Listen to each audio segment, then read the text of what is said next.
première grosse affiche européenne de la saison avec la Supercoupe d'Europe mettant aux prises le Real Madrid, vainqueur de la Ligue des Champions, et l'Atlético Madrid, vainqueur de la Ligue Europa.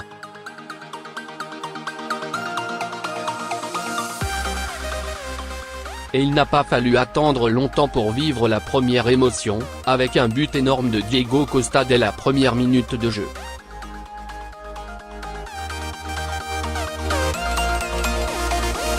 Sur un dégagement de Godin, l'attaquant prenait le meilleur sur Ramos dans un duel aérien.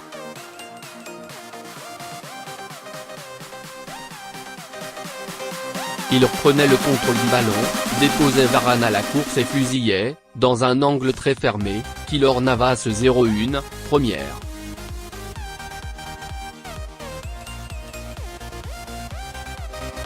De quoi lancer la rencontre et surtout mettre les Colchoneros dans leur situation préférée.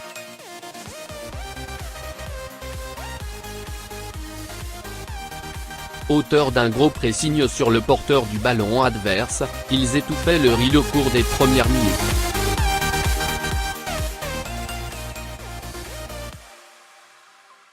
La Casablanca parvenait enfin à poser le pied sur le cuir après 10 minutes et investissait le camp adverse.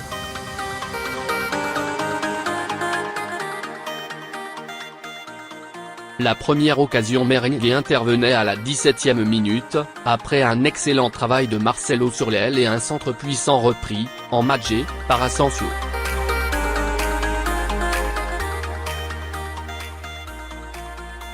Oblak, le gardien s'offrait une première parade de qualité.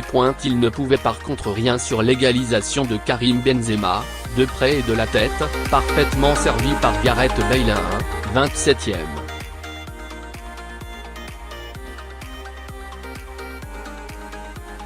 Le Real prenait le dessus, dans le jeu et même dans l'intensité. Étrangement seul, Asensio avait l'opportunité de frapper, mais son tir frôlait le poteau gauche d'Oblak, 28e.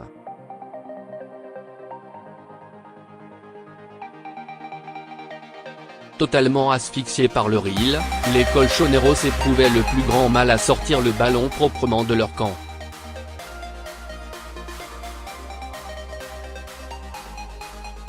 Ils terminaient néanmoins un peu mieux la première période, sans se créer de réelles occasions.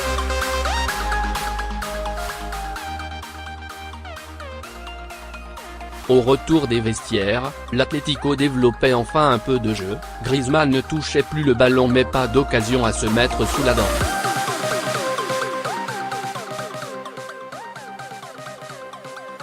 Un peu avant heure de jeu, l'entraîneur merengue, Julen Lopetegui, faisait entrer Luka Modric, à la place d'Asensio, tandis que son homologue Diego Simeone décidait de lancer Correa à la place de Griezmann.